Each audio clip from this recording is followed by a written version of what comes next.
Hello everyone, स्वागत है हमारा यूट्यूब चैनल फटाफट एजुकेशन में आप सभी का।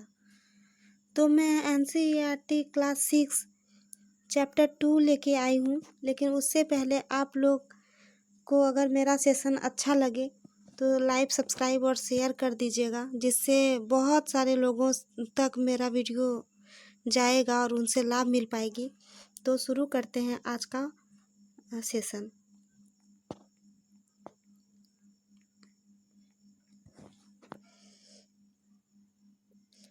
दूसरा चैप्टर है हम लोगों का कि चैप्टर 2 है खेत खाद्य संग्रह और भोजन उत्पादन तक।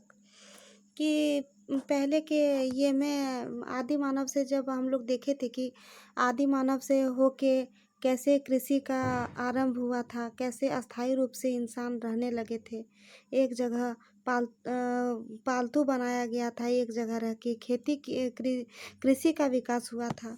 तो उससे आगे चलते हैं कि एक लड़का है तुषार, और वही अपने रिश्तेदार की शादी में दिल्ली से चेन्नई जा रहा था। तो रेल में उसे खिड़की वाली सीट मिल गई थी। खिड़की के पास ही उसका सीट मिल गया था, जहाँ से वह बाहर का नज़ारा देखने में मगन हो गया।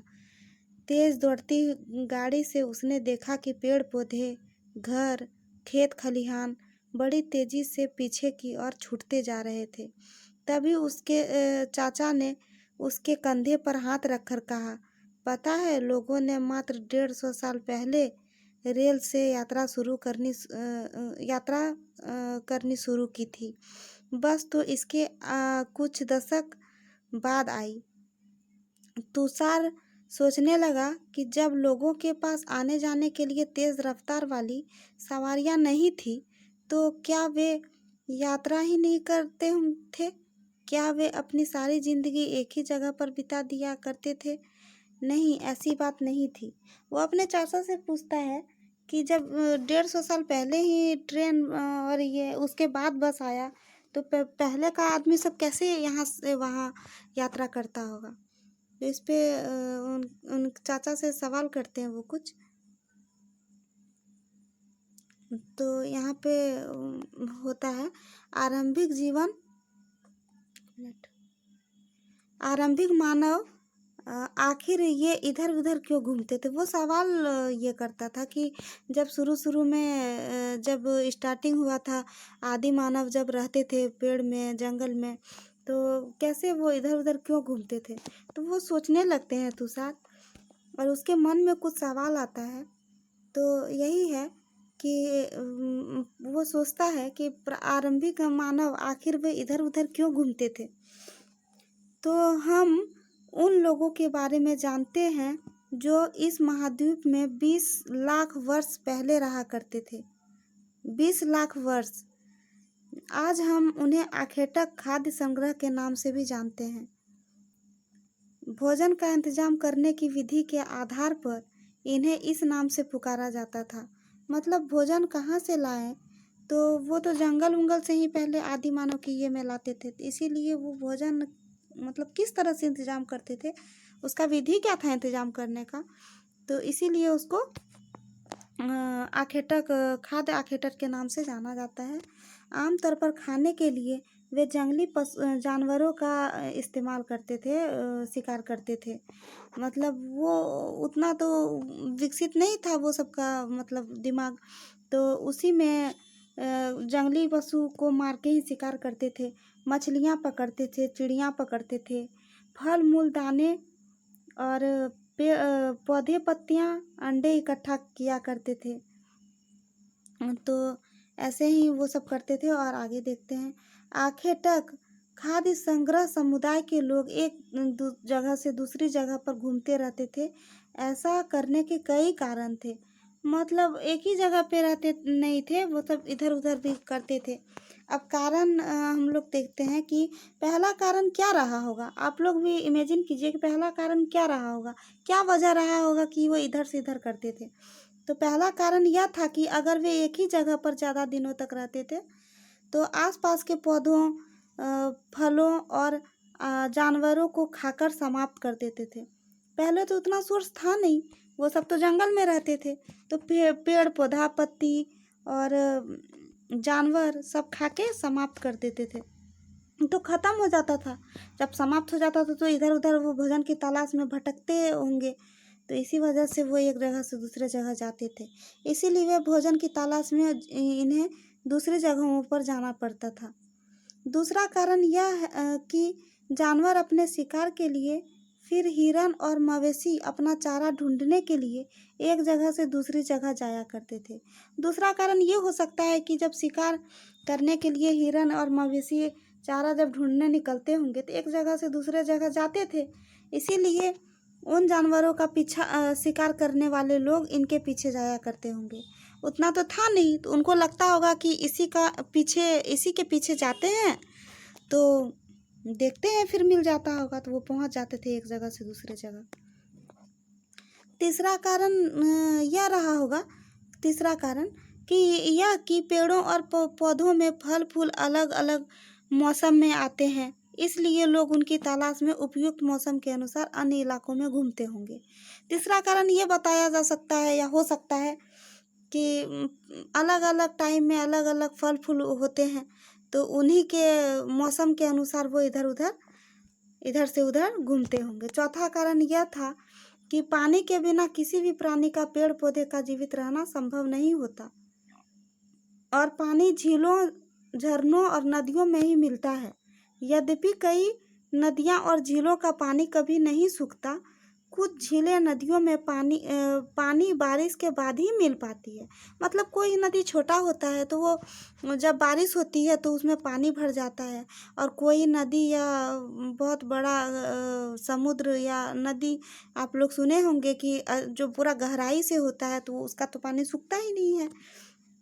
इसीलिए ऐसी झीलों और नदियों के किनारे बसे लोगों को सूखे मौसम में पानी की तलाश में इधर उधर जाना पड़ता होगा, इसीलिए वो पानी की तलाश में इधर उधर जाते होंगे। और जहाँ पानी होगा वहाँ तो पेड़ पौधा भी होगा, वहाँ पे सींच के आएगा खुद ब खुद, वहाँ पे पशु भी आएंगे। तो यही सब वो शिकार करके पहले भोजन किया करते थे आदि मानव के युग में, तो इसीलिए ऐसे ऐसे करके भटकते होंगे। तो 4 कारण हमने देखा। अब आगे बढ़ते हैं। आरंभिक मानव के बारे में जानकारी कैसे मिलती है? हम कैसे जानेंगे कि मतलब आरंभिक मानव की जानकारी हमें कहाँ से मिलेगी? हमने तो देखा नहीं है, तो कुछ उनका ये आया है, क्या बोलते हैं, मतलब एक रिसर्च में आया है। अब वहाँ पे बहुत बताए थे कि पुरातत्वविद जो होते हैं, जिनको पुराने जो अवशेष होते हैं उनको रिसर्च करके पता लगाते हैं। तो देख लेते हैं, इसी के जरिए हम लोग को पता चलता है। देख लेते हैं। पुरातत्वविदों को कुछ ऐसी वस्तुएं मिली हैं जिनका निर्माण और उपयोग आखेटक खाद्य संग्राहक के रूप में किया करते थे। यह संभव है कि लोगों ने अपने काम के लिए पत्थरों, लकड़ियों और हड्डियों के औजार बनाए होंगे। इनमें से पत्थरों के औजार आज भी बचे हुए हैं। मतलब पहले कुछ वस्तुएं वैसे पहले के वस्तु में मिले थे जिनका खाद्य संग्रह के रूप में कुछ काम करने के लिए लकड़ी, पत्थर और क्या बोलते हैं, हड्डी के औजार बनाए हुए होंगे। क्योंकि तभी तो ये स्टील नहीं था। हम लोग पढ़ेंगे तो आगे जानेंगे कि हम लोग का आरंभिक जीवन इतना ज़्यादा आगे कैसे बढ़ा, तो पहले तो उतना था नहीं। अब देखते हैं आगे। इनमें से कुछ औजार का उपयोग फल फूल काटने, हड्डियाँ और मांस काटने और पेड़ की छाल और जानवरों की खाल उतारने के लिए किया जाता था। तो औजार किस काम में आते थे? फल फूल काटने, हड्डियाँ और मांस काटने और पेड़ों की छाल और जानवरों की खाल उतारने के लिए किया जाता था ये सब औजार। कुछ के साथ हड्डियों या लकड़ियों के मुट्ठे लगाकर भाले और बाण जैसे हथियार बनाए जाते थे। मतलब कुछ जो औजार होते थे वो मतलब किनारे जहाँ से हम लोग पकड़ते हैं वही उसी को मुट्ठा कहते हैं, जो किनारे साइड होता है उसमें लकड़ी का कुछ ऐसे वैसे लगा देते होंगे, तो वो भाले और बाण के रूप में हथियार बनाए जाते थे। और कुछ औजारों से लकड़ियाँ काटी जाती थी, मतलब लकड़ी काटी जाती थी। उसमें लकड़ियों का उपयोग ईंधन के रूप के साथ साथ झोपड़ियाँ और औजार बनाने के लिए भी किया जाता था। जैसे कुल्हाड़ी वगैरह हुआ, तो हम लोग देख लेते हैं। यहाँ पे पत्थर के औजारों का उपयोग बाएं, मतलब जो बायां साइड है, लेफ्ट हैंड साइड, यहाँ पे देखिए इंसान के खाने योग्य जड़ों की खोदने के लिए किया जाता था। देखिए ये मतलब पेड़ है, ये इसी से मतलब ये पत्थर का औजार है, तो ये तो नुकीला है, इसी से पेड़ उड़ यहाँ पे खरोचा जाता था और निकाला जाता था।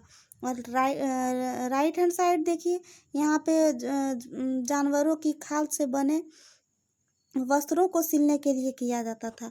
मतलब जो जानवर के जो खाल होते थे, उसका जो स्किन होता था, वही मतलब कुछ तन ढकने के लिए वस्त्र बनाते थे। तो इसी वजह से इसमें इसी से सिला जाता था। देखिए यहाँ पे दिखाया गया है, आप लोग देख सकते होंगे, देख रहे होंगे। तो देखिए आगे बढ़ते हैं। रहने की जगह निर्धारित करना। वो कैसे निर्धारित करते होंगे कि हम लोग को यहीं रहना है, यहाँ पे बस जाना है? तो देखते हैं, मानचित्र 2 को देखो।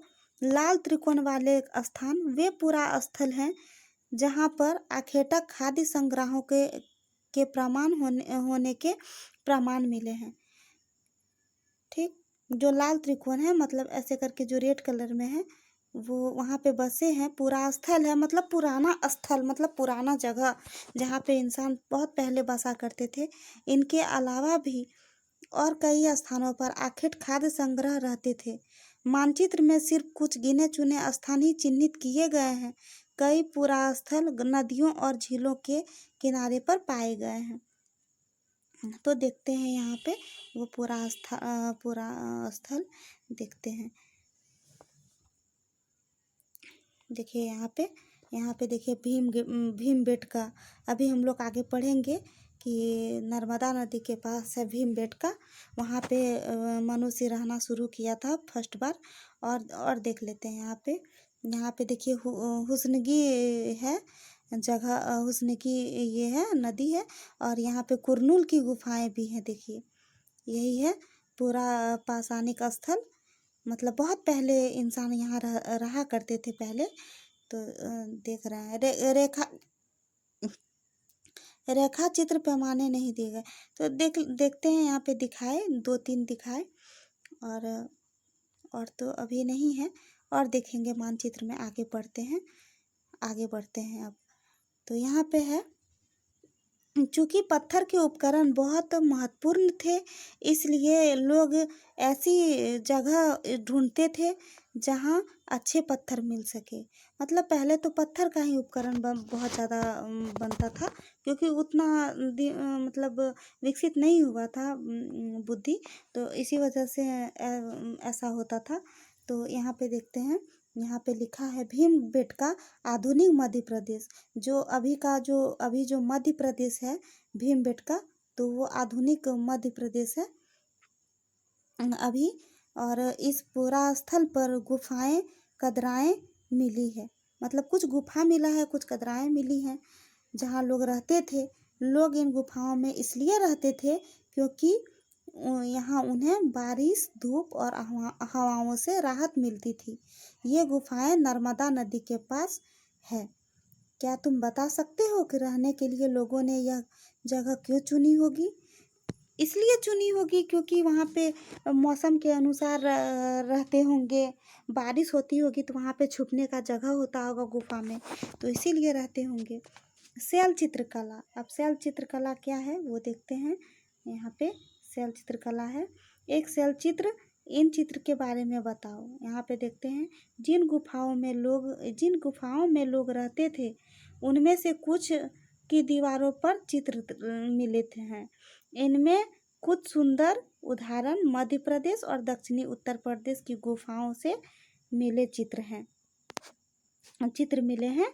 इनमें जंगली जानवरों का बड़ी कुशलता से सजीव चित्रण किया गया है। यहाँ पे देखिए जंगली जानवर का चित्र मिला है। यहाँ पे देखिए, एक है मध्य प्रदेश और एक है दक्षिणी उत्तर प्रदेश। देखिए यहाँ पे बताए थे भीमबेटका के बारे में। भीमबेटका कहाँ है? मध्य प्रदेश में, जो अभी मध्य प्रदेश है वहीं पे। पहले उनका नाम भीमबेटका था। तो दीवार पे जो चित्र बना होता था उसी को उसी को हम लोग शैल चित्र कहते हैं। ये दीवार है और दीवार पे ही ये चित्र बना हुआ था। चलिए आगे बढ़ते हैं। देखिए ये ऐसे ही गुफाएं होती थी पहले, देखिए पत्थर से बने, ताकि कहीं कहीं जाके छुप जाते होंगे। यहाँ पे देखिए, यहाँ से है, देखिए यहाँ पे है, देखिए यहाँ पे है, देखिए यहाँ से भी है नीचे में, मतलब बहुत सारा जहाँ पे होता था छुपने का जगह, देखिए यहाँ पे है, तो होते होंगे और छुपते होंगे और इसी तरह अपना जीवन यापन करते हैं। तो पुरास्थल क्या है, मैंने आपको बताया अभी कि जो पहले जहाँ पे बहुत पुराना स्थल होता है उसी को पुरास्थल कहते हैं। देखते हैं, पुरास्थल उस स्थान को कहते हैं जहाँ औजार, बर्तन और इमारतों जैसी वस्तुओं के अवशेष मिलते हैं। जहाँ पे औजार मिलता है, बर्तन मिलता है और इमारत मिलती है, ऐसी वस्तुओं का निर्माण लोगों ने अपने कार्य के लिए किया होगा, काम करने के लिए किया होगा।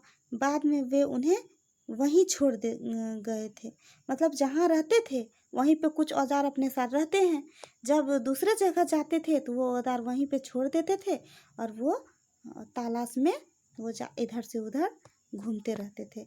ये जमीन के ऊपर, अंदर और कभी कभी समुद्र और नदी के तल में भी पाए जाते हैं। इन पुरास्थलों के बारे में आपको अगले अध्यायों में बताया जाएगा। ठीक, मतलब पहले तो देखिए हम लोग कहाँ कैसे रहते थे, उसके बाद ज़मीन के अंदर अंदर, कभी कभी समुद्र नदी के तल में भी पाए गए हैं। मतलब बहुत मौसम का भी ये हुआ होगा, तो कहीं ना कहीं वो इधर से उधर हो गया होगा कुछ औजारें।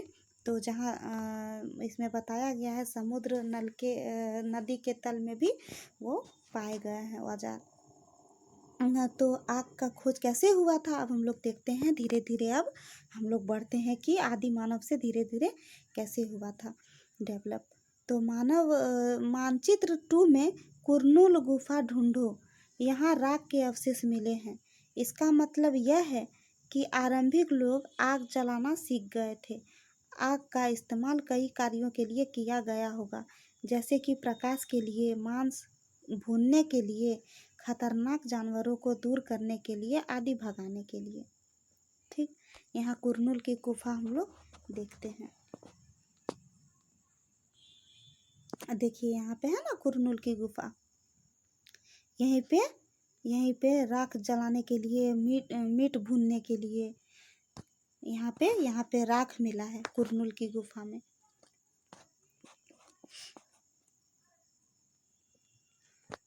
तो आप क्वेश्चन उठता है कि आज हम आग का उपयोग किस लिए करते हैं, आग का उपयोग खाना बनाने के लिए, तरह तरह का यूज करने के लिए, पूजा पाठ करने के लिए भी हम लोग उपयोग करते हैं, लेकिन पहले ऐसे ही था। अब नाम और तिथि के बारे में हम लोग जानते हैं।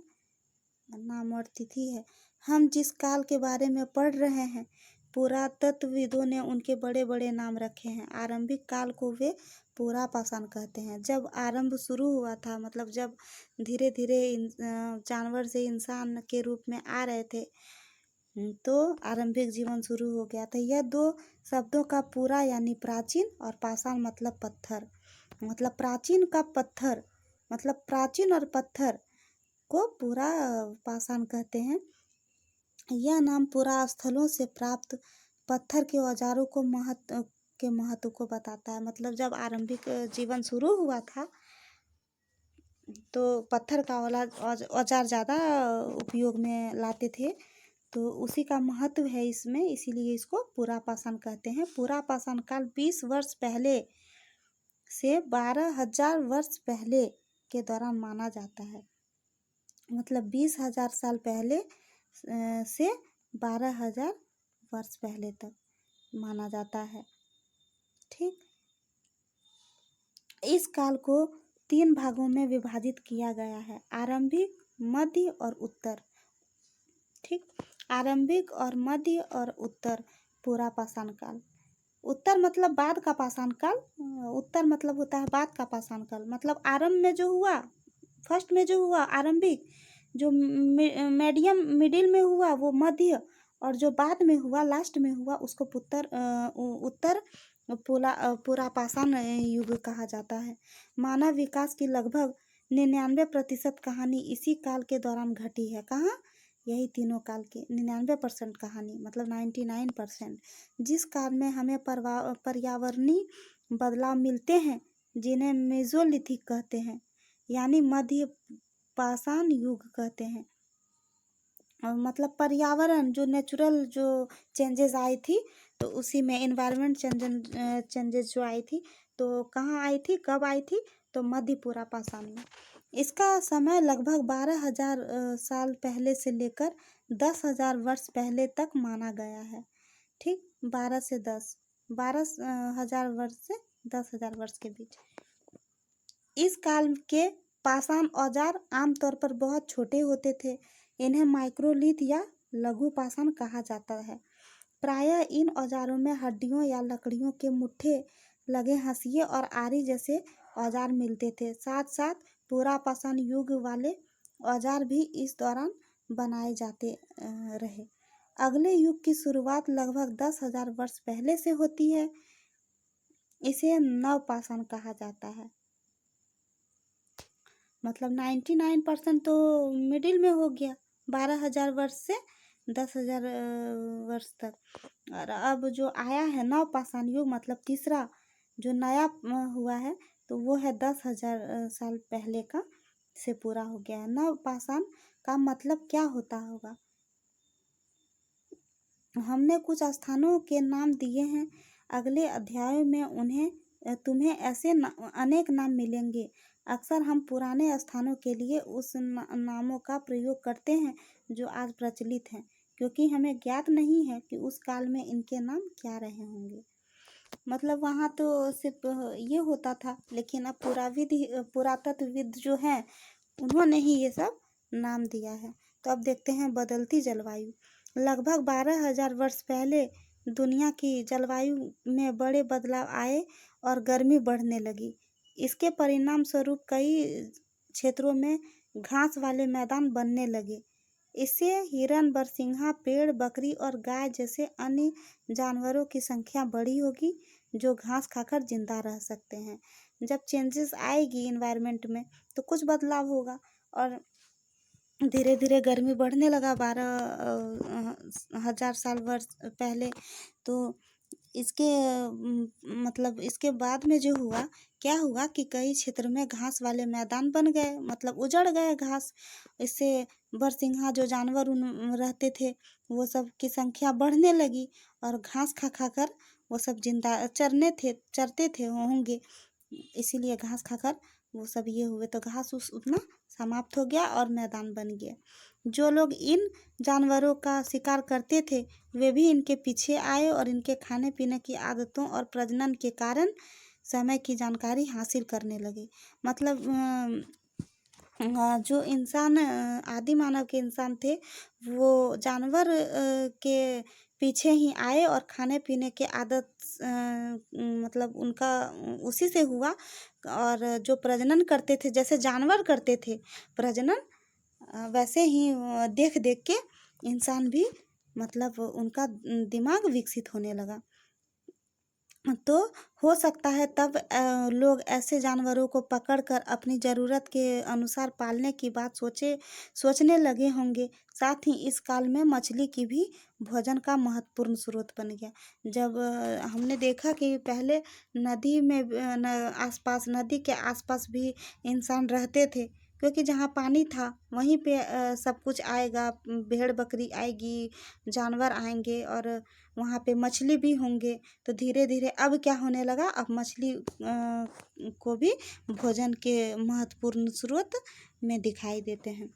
मतलब मछली अब शुरू हो गया। अब आगे देखते हैं खेती और पशुपालन की शुरुआत। इस दौरान उपमहाद्वीप के भिन्न भिन्न इलाकों में गेहूँ, जौ और धान जैसे अनाज प्राकृतिक रूप से उगने लगे थे। मतलब उपमहाद्वीप में भिन्न अलग अलग इलाके में, अलग अलग जगह में गेहूँ, जौ और धान जो अनाज है, वो नेचुरल रूप से उगने लगे थे। शायद महिलाओं और पुरुषों और बच्चों ने इन अनाजों को भोजन के रूप के लिए बटोरना शुरू कर दिया होगा। मतलब महिला जो थी होंगी और पुरुष होंगे, बच्चे होंगे, ये सब भोजन के रूप में मतलब बटोरने लगे, इकट्ठा करने लगे। साथ ही वे यह भी सीखने लगे होंगे कि यह अनाज कहाँ से उगते थे और कब पककर तैयार होते थे। ऐसा करते करते लोगों ने इन अनाजों को खुद पैदा करना सीख लिया होगा। इस प्रकार धीरे धीरे वे कृषक बन गए होंगे। मतलब धीरे धीरे वो देखे कि अरे यहाँ तो मतलब यहाँ पे तो पेड़ है, तो पेड़ से क्या निकलता है, फिर वो कैसे पकता होगा, फिर वो कैसे मतलब स्टार्टिंग हुआ होगा। धीरे धीरे करके ऐसे ऐसे करके सीखा और फिर बाद में कृषि करने लगे, तो कृषक बन गए, किसान हो गए। और फिर इसी तरह लोगों ने अपने घरों के आसपास चारा रखकर जानवरों को आकर्षित कर उन्हें पालतू बनाया होगा। जब जब धीरे धीरे हमने देखा कि अब धीरे धीरे कृषक बन गए, तो वो तो बिल्कुल, जब कृषि कर रहे होंगे तो वो तो एक ही जगह पे होगा ना, तो वहाँ पे रहने लगे अस्थायी रूप से, वो भटकने नहीं लगे। धीरे धीरे अब चारा रखकर जानवरों को भी पालतू बनाए। और सबसे पहले जिस जंगली जानवर को पालतू बनाया गया वह कुत्ते को जंगली पूर्वज था। मतलब सबसे पहले पालतू बनाया गया जिस जानवर को, वो कुत्ता था। धीरे धीरे लोग भेड़, बकरी, गाय, सूअर जैसे जानवरों को अपने घरों के नज़दीक आने को उत्साहित करने लगे कि मेरे घर में हल्का मतलब बढ़ाने लगे। ऐसे जानवर झुंड में रहते थे, ज़्यादातर घास खाते थे। अक्सर लोग अन्य जंगली जानवरों के आक्रमण से इनकी सुरक्षा किया करते थे। इस तरह धीरे धीरे वे पशुपालक भी बन गए। मतलब ऐसे ही धीरे धीरे जब कृषि करने लगे तो धीरे धीरे फिर कुत्ता पालने लगे। कुत्ता पालने के बाद पहला पालतू कुत्ता ही था। उसके बाद धीरे धीरे गाय, बकरी, सूअर भी धीरे धीरे करके पालने लगे। उससे उसका क्या हुआ, उसमें घर में जो आसपास थे खतरा था जो, वो उससे सुरक्षा मिलती थी ये सबको। क्या तुम बता सकती हो कि, और आगे देखते हैं कि क्या तुम बता सकती हो कि सबसे पहले कुत्तों को ही पालतू क्यों बनाया होगा? क्योंकि वो वफादार हुआ करते हैं, उनको लगता होगा कि ये हमारा रक्षा कर सकता है। आगे देखते हैं बसने की प्रक्रिया, कैसे बसे। लोगों द्वारा पेड़ उगाने और जानवरों की देखभाल करने बसने की प्रक्रिया का नाम दिया गया। कैसे कैसे पेड़ उगाए मैंने बताया अभी। जानवर का देखभाल जो किया तो वो एक ही जगह पे अस्थायी रूप से रह कर किए होंगे, तो इसीलिए उसको बसने की प्रक्रिया का नाम दिया गया बाद में। अपनाए गए यह पौधे और जानवर अक्सर जंगली पौधों और जानवरों से भिन्न होते थे। इसकी वजह यह कि बसने की प्रक्रिया की दिशा में अपनाए जाए पौधों तथा जानवरों का लोग चयन करते थे। उदाहरण के तौर पर लोग उन्हें पौधा और जानवरों का चयन करते थे जिनके बीमार होने की संभावना कम हो। मतलब जो कम बीमार होते थे उन्हीं को ज़्यादा पालते थे, इसीलिए उसका चयन करते थे। तो ज़्यादा कुत्ता तो बहुत कम बीमार होते हैं, तो इसी वजह से शायद बनाया होगा। और देखते हैं, यही नहीं, लोगों ने उन्हीं पेड़ों को चुनते थे जिनसे बड़े दाने वाले अनाज पैदा होते थे, साथ ही जिनकी मजबूत डंठल अनाज के पके दानों के भार को संभाल सके। मजबूत डंठल वाली जो बड़ा बड़ा अनाज होता होगा, ऐसे पौधों के बीजों को संभाल कर रखा जाता था ताकि फिर से उगाने के लिए उनके गुण सुरक्षित रहे। मतलब उसको संभाल के रखा जाता था। देखिए, उन्हीं जानवरों को आगे प्रजनन के लिए चुना जाता था जो आमतौर पर अहिंसक होते थे। इसलिए हम देखते हैं कि पाले गए जानवरों तथा कृषि के लिए अपनाए गए पौधे जंगली जानवरों तथा पौधों से धीरे धीरे भिन्न होते गए। मिसाल के तौर पर जंगली जानवरों की तुलना में पालतू जानवरों के दांत और सींग छोटे होते गए। इसी वजह से इन दांतों को देखो, इनमें से कौन सा जंगली सूअर का है और कौन सा पालतू सूअर का है। ये दांत है, यहाँ पे टीथ है, ये पिग टीथ। तो पता करिए, ये होंगे जंगली, ये होंगे पालतू, क्योंकि पालतू छोटे छोटे होते हैं, जंगली बड़े बड़े होते हैं। और देखते हैं यहाँ पे बसने की प्रक्रिया पूरी दुनिया में धीरे धीरे चलती रही। यह करीब 12,000 वर्ष पहले शुरू हुई, आज से करीब 12 वर्ष पहले। वास्तव में आज हम जो भोजन करते हैं वो इसी बसने की प्रक्रिया की वजह से है। कृषि के लिए अपनाई गई सबसे प्राचीन फसलों में गेहूं और जौ आते हैं। बहुत प्राचीन फसल है ये, वीट और बार्ली। उसी तरह सबसे पहले पालतू बनाए गए जानवरों कुत्ते के बाद भेड़ बकरी आते हैं। फर्स्ट में कुत्ता पाला, उसके बाद भेड़ और बकरी। एक नवीन जीवन शैली, नया जिंदगी। देखिए तुम किसी पौधे के बीज को बोकर देखो, तुम पाओगे कि इस विकसित होने में कुछ समय लगता है। इसमें कुछ दिन, महीने या फिर कुछ साल लग सकता है। इसलिए जब लोग पौधे उगाने लगे तो उसकी देखभाल के लिए उन्हें एक ही जगह पर लंबे समय तक रहना पड़ा होगा। तो बीज बोने से लेकर फसलों की पकने तक, पौधों की सिंचाई, खरपतवार हटाने, जानवरों और चिड़िया से उनकी सुरक्षा करने जैसे बहुत से काम शामिल थे। कटाई के बाद अनाज का उपयोग बहुत संभल कर करना पड़ता था। देखिए बीज के रूप में यहाँ पे है, देखिए बीज के रूप में, खाद के रूप में, उपहार के रूप में और भंडारण के रूप में। अनाज को भोजन और बीज दोनों ही रूपों में बचाकर रखना आवश्यक था, इसलिए लोगों को उनके भंडारण की बात सोचनी पड़ी और बहुत से इलाकों में लोगों ने मिट्टी के बड़े बड़े बर्तन बनाए, टोकरियां बुनी और फिर जमीन में गड्ढा खोदा। मतलब जो स्कोर करते थे, स्कोर करके रखेंगे बीज के रूप में, तभी तो वो अगले साल फिर कृषि कर पाएंगे।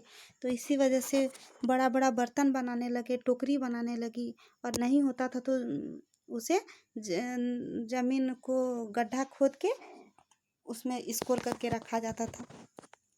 क्या तुम्हें पता लगता है कि शिकारी और भोजन संग्रह करने वाले बर्तन बनाते और उनका प्रयोग करते होंगे? अपने जवाब का कारण बताओ। हाँ, हो सकता है, क्योंकि अब तो दिमाग धीरे धीरे करके विकसित हो रहा था, ब्रेन विकसित हो रहा था, इसी वजह से उनको सोचना पड़ गया था कि अब हम खाद के रूप में, और खाद तो नहीं था लेकिन बीज के रूप में, भंडारण के रूप में कैसे उसको तैयार करें। तो चलते हैं अगले टॉपिक पर, जानवर चलते फिरते खाद्य भंडार।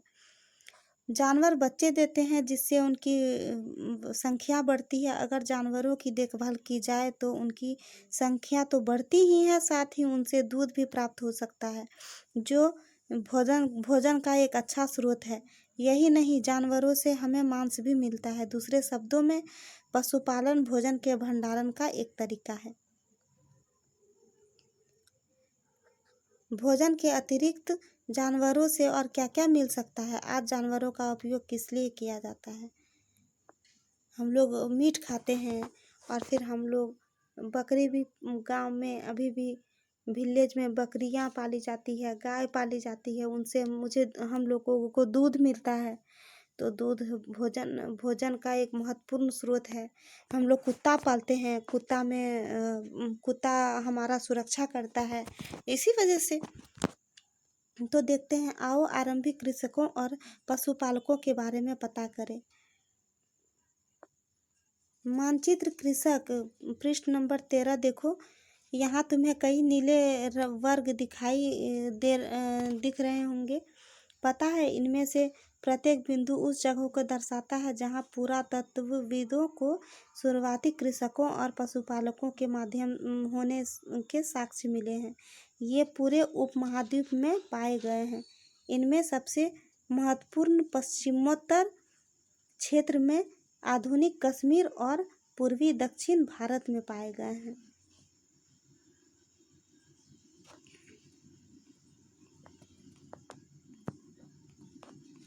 तो देख लेते हैं हम लोग, नीले कलर का वर्गाकार कहाँ है? यहाँ पे है, नवपाषाणिक पुरास्थल दिख रहा है सेकंड में। यहाँ पे नवपाषाणिक पुरास्थल सेकंड में देखते हैं। तो यहाँ पे है, देखिए हुलूर, उसके बाद यहाँ पे पय्यमपल्ली, यही सब वो जगह है।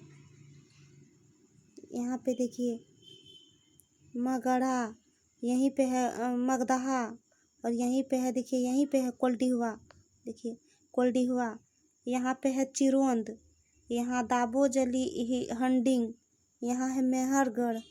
यहीं पे मेहरगढ़ में ही 8,000 वर्ष पहले हम लोग कृषि शुरू हुआ था मेहरगढ़ में। और उसके बाद है देखिए ऊपर की तरफ बुर्ज होम। यही सब वो स्थान है जहाँ पे साक्ष्य मिले हुए हैं।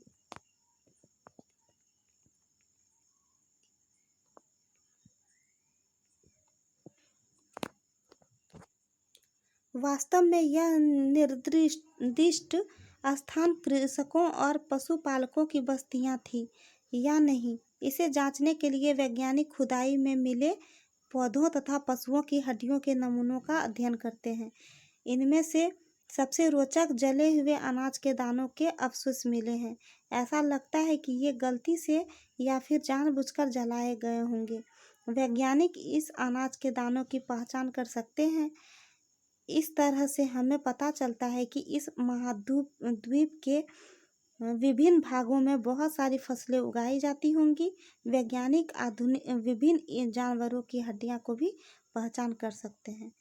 मतलब वहाँ पे जहाँ पे मैंने आपको दिखाया मेहरगढ़, बुर्ज होम, चिरोंद, वहीं पे जला हुआ अनाज का साक्ष्य मिला है।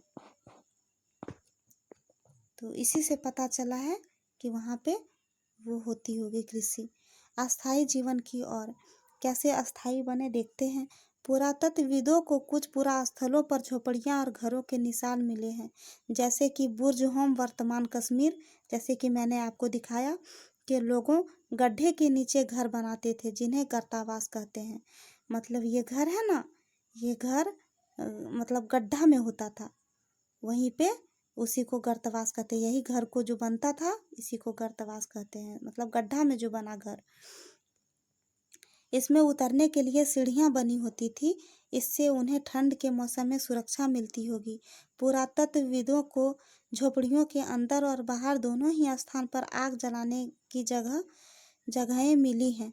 ऐसा लगता है लोग मौसम के अनुसार घर के अंदर या बाहर खाना पकाते होंगे। मतलब जब गर्मी होता था होगा तभी वो बाहर खाना बनाते थे, और जब ठंडा का मौसम आ जाता होगा, जब सर्द का मौसम आ जाता होगा, सर्दी का मौसम आ जाता होगा, तभी वो गर्तवास में जाते होंगे, गर्तवास में, और फिर मतलब अंदर वाले घर में। और यहीं पे सीढ़ियाँ बनी होती थी जिसके अंदर बाहर आने की प्रक्रिया चलती थी, और मौसम के अनुसार वो सब काम करते होंगे। एक गर्तवास का चित्र बनाओ। बहुत सारे जगहों से पत्थर के औजार भी मिले हैं।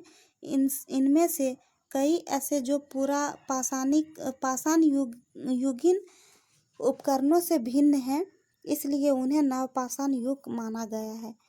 इनमें वे औजार भी हैं जिनकी धार को बहुत पैना करने वाले उस पर पॉलिश चढ़ाई जाती होंगी। ओखली और मूसल का प्रयोग। ओखली और मूसल तो पता ही होगा, उखल। अनाज और वनस्पतियों से प्राप्त अन्य चीज़ों को पीसने के लिए किया जाता था। आज हजारों साल बाद भी ओखली और मूसल का प्रयोग अनाज पीसने के लिए किया जाता है। उसी प्रकार प्राचीन प्रस्तर युगीन औजारों का निर्माण और प्रयोग लगातार होता रहा। कुछ औजार हड्डियों से भी बनाए जाते थे।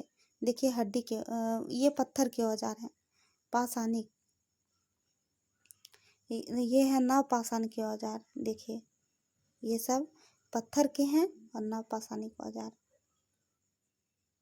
और देखते हैं नवपाषाण युग के पुरास्थलों से कई प्रकार की मिट्टी के बर्तन मिले हैं। कभी कभी इन पर अलंकार के भी किया जाता था, और बर्तनों का उपयोग चीज़ों को रखने के लिए किया जाता था। धीरे धीरे लोग बर्तनों का प्रयोग खाना बनाने के लिए भी करते थे। गेहूँ, चावल और दलहन जैसे अनाज अब आहार का महत्वपूर्ण हिस्सा बन गए हैं। इसलिए इसके साथ साथ अब लोगों कपड़े बुनने लगे थे, इसलिए कपास और कपास जैसे आवश्यक पौधे उगाए गए जा सकते थे।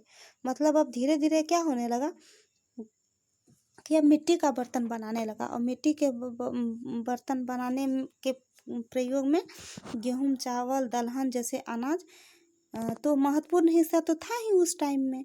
और धीरे धीरे क्या होने लगा, ब्रेन विकसित होने लगा, और धीरे धीरे अब कपास की खेती और करके और पौधे उगाए जा सकते थे ताकि कपड़ा बुन सके। तुम कल्पना कर सकती हो कि ये पात्र में क्या रखा जाता होगा। इस पात्र, ये देखिए मिट्टी का बर्तन है ये, इसमें क्या रख सकता है। वही अनाज सब रखने के लिए किया गया होगा, उसको स्टोर करने के लिए किया गया होगा। बड़े बड़े बनते थे बिल्कुल।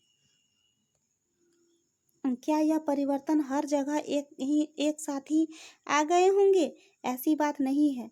एक तरफ जहाँ कई जगहों पर स्त्री पुरुष शिकार और भोजन संग्रह का काम करते रहे थे, वहीं अन्य लोगों ने हजारों साल के दरमियान धीरे धीरे खेती और पशुपालन को अपना लिया। मतलब ऐसा नहीं था जैसे जैसे हम लोग का था सिंधु घाटी सभ्यता, तो धीरे धीरे वहाँ पे कृषि का उत्पादन हुआ, कैसे आदि मानव से होके अस्थाई जीवन जीने लगे।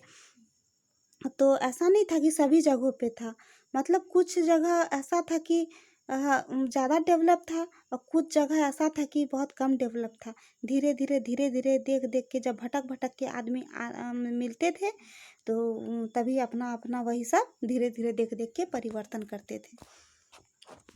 सूक्ष्म निरीक्षण, मेहरगढ़ में जीवन मृत्यु। मानचित्र 2 में है, पृष्ठ 13 में मेहरगढ़ ढूंढो। यह ईरान जाने वाले सबसे महत्वपूर्ण रास्ता बोलन दर्रे के पास एक हरा भरा समतल स्थान है। मेहरगढ़ संभवतः वह स्थान है जहाँ की स्त्री पुरुषों ने इस इलाके में सबसे पहले जौ, गेहूँ उगाना और भेड़ बकरी पालना सीखा। मैंने आपको कहा कि मेहरगढ़ में ही फर्स्ट में कृषि का प्रारंभ हुआ, और कृषि होने के बाद ही पालतू भी बनाना शुरू किया इंसान। तो यहाँ पे देखिए, दिखाती हूँ मैं आप लोगों को। यहाँ पे मेहरगढ़ मैंने आपको दिखाया था। यहाँ देखिए मेहरगढ़ है ना, मेहरगढ़ यहीं पे कृषि भी शुरू हुआ, पशुपालन भी शुरू हुआ यहीं पे। ये ईरान में पड़ता है, आज के ईरान में। तभी था उसी ये में बेलन दर्रा था एक जगह, तो वहीं पे मिलता है ये, लेकिन आज के ये में ईरान पड़ गया है। ये देखिए यहाँ पे मेहरगढ़ का घर का चित्र इसी तरह रहता था, ऐसे करके चारों तरफ चतुर्भुज, और ऐसे ऐसे करके घर। तो देख लेते हैं अब आगे। यहाँ विभिन्न प्रकार के जानवरों की हड्डियाँ मिली इनसे। ये तो हो गया है, हाँ यहाँ है। मानचित्र 2 में देखते हैं मेहरगढ़, इसे ये तो हो गया था। यहाँ पे यही इलाके में, यहीं पे मेहरगढ़ में ही पहले जौ और गेहूँ और भेड़ बकरी पालना शुरू किया था, उपजाना शुरू किया था। अब देखते हैं, यहाँ विभिन्न प्रकार के जानवरों की हड्डियाँ मिली। इनमें हिरण तथा सूअर जैसे जंगली जानवरों तथा भेड़ बकरियों की हड्डियाँ मिली है। मेहरगढ़ में इसके अलावा चौकोर और आयताकार घरों के भी अवशेष मिले हैं। ऐसे ऐसे, एक तो ये है और एक है ये आयताकार, ऐसे ऐसे ऐसे ऐसे स्ट्रक्चर का घर मिला है। इसमें प्रत्येक घर में 4 या उससे ज़्यादा कमरे थे, जिनसे कुछ संभव भंडारण के काम आते होंगे, मतलब कुछ स्टोर करके रखते होंगे। देखिए 4 है, 4 है ना यहाँ पे। देखिए मृत्यु के बाद सामान्यतः मृतक के सगे संबंधी उसके प्रति सम्मान जताते थे। लोगों की आस्था है कि मृत्यु के बाद भी जीवन होता है, इसलिए कब्रों में मृतकों के साथ साथ कुछ सामान भी रखे जाते थे। मेहरगढ़ में ऐसी कई कब्रें मिली है। इस कब्र में एक मृतक के साथ एक बकरी को भी दफनाया गया था। संभवतः इसे परलोक में मृतक के खाने के लिए रखा जाता है। मतलब वो सब तभी ऐसा मानते थे कि ये जीवन अगर समाप्त हो चुका है तो जो अगला जीवन है उसमें भी इस चीज़ का विशेष महत्व मानते थे कि वहाँ जाके क्या खाएंगे, कैसे रहेंगे। इसीलिए जो जिनकी मृत्यु होती थी उन्हीं के साथ बकरी या कुछ उसका सामान रख दिया जाता था। यहाँ देखिए मेहरगढ़ का चित्र था, दिखाया मैंने। और मेहरगढ़ के घर शायद ऐसे दिखते हो। तुम जिस घर में रहते हो उसके साथ इस घर की क्या समानता है। मतलब आज के रूम में और तभी देखिए क्या क्या समानता था। देखिए यहाँ पे देखिए इंसान है ना। और यहाँ पे भेड़ बकरी है। ऐसे करके दफनाया जाता था कब्र में। मेहरगढ़ की कब्र का चित्र। क्या तुम बकरी के कंकाल को पहचान सकते हो।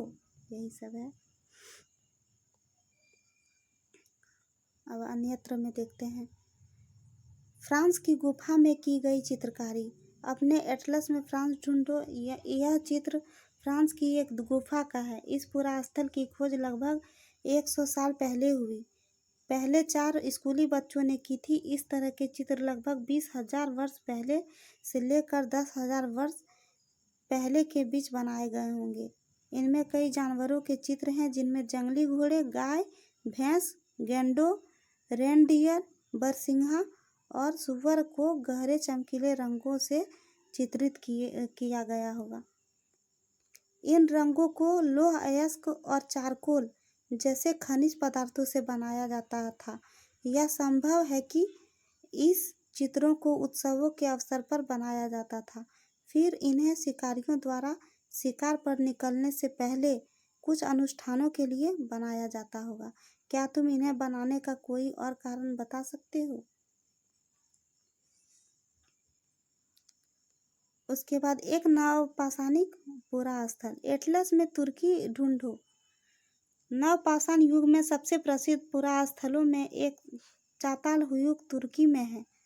यहाँ दूर दराज स्थानों में कई चीज़ें लगाई जाती थी और उनका उपयोग किया जाता था। जैसे सीरिया से लाया गया चकमक पत्थर, लाल सागर की कोड़ियाँ, भूमध्य सागर की सीपियाँ। ध्यान रहे कि उस समय पर पहिए वाले वाहन का विकास नहीं हुआ था। लोग सामान खुद और जानवरों की पीठ पर लाद कर ले जाया करते थे। तो आज का सेशन जो है उसका उपयोगी शब्द देख लेते हैं। आखेटक खाद्य संग्राहक, पुरास्थल, उद्योग स्थल, आवासीय स्थल जहाँ पे रहते थे, पुरापाषाण पुराना पत्थर वाला जो था युग, मध्यपाषाण मेसोलिथिक, उसके बाद लघु पाषाण जो उत्तर पाषाण। और फिर कृषि जो थे कैसे बने, पशुपालक कैसे बने जब वो अस्थायी रूप से रहने लगे तो कृषि के साथ साथ वो जानवरों को भी पालने लगे। नवपाषाण युग को हमने देखा और कब्र के बारे में हम लोगों ने पढ़ा। तो हो गया ये समाप्त।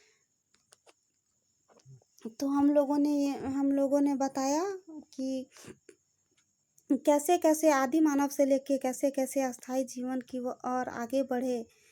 तो हम लोगों ने यहीं तक पढ़ा।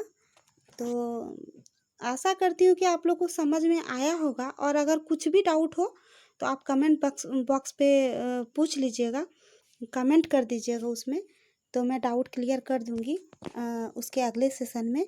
तो आप लोगों को अगर पसंद लगे, वीडियो पसंद आया, समझ में आया आप लोगों को, तो आप लोग लाइक सब्सक्राइब शेयर कर दीजिएगा। आप ही लोग के प्यार से और सपोर्ट से मैं मोटिवेशन मुझ में आता है और मैं वीडियो पोस्ट करती हूँ। आप लोग शेयर करेंगे, अगर सब्सक्राइब करेंगे तो बहुत लोगों को लाभ मिलेगा। इसीलिए आप लोग प्लीज़ लाइक सब्सक्राइब और शेयर कर दीजिएगा। तो मिलते हैं अगले सेशन में। Thank you.